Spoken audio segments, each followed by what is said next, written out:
Hello and welcome to the Intentional Brief, your weekly video update on the one big thing in cybersecurity news for growth stage companies, investors, and their management teams. I'm your host, Shay Colson, managing partner at Intentional Cybersecurity, and you can find us online at intentionalcyber.com.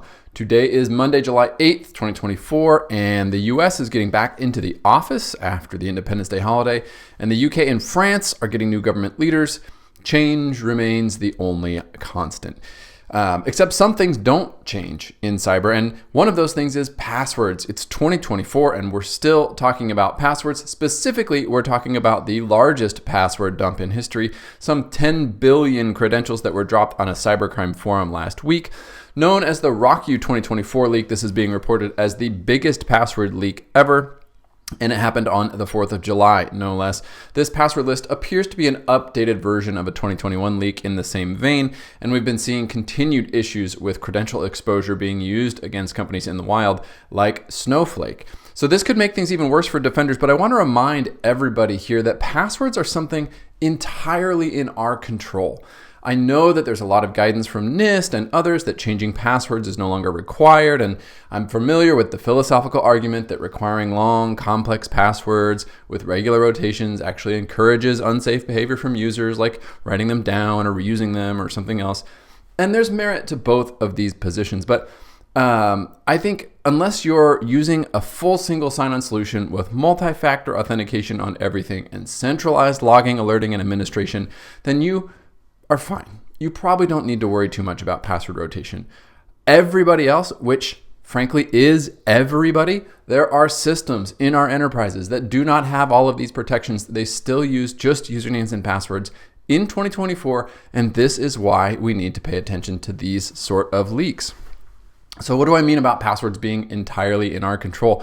We can set the length, the complexity, the rotation schedule for our passwords, even if there's not a security function to do that in the application, in the system, in the service. We can create a policy and then enforce it from an administrative perspective. We can set the minimum length. We can set the rotation or lifespan of these passwords as needed, and we can even rotate them on an off cycle, such as after a massive data breach like this or a similar security event.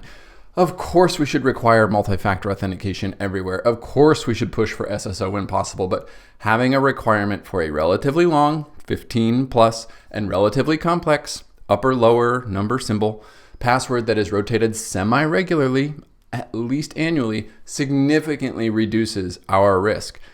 Don't let users share credentials. Enact a policy that prohibits password reuse. Back all of these things up with technical controls to enforce them where possible. And if you're afraid that you've got passwords caught up in this leak or any other, just rotate. Then you're no longer exposed. That's all you have to do. But I get it that there is friction. I get it that people are going to give pushbacks.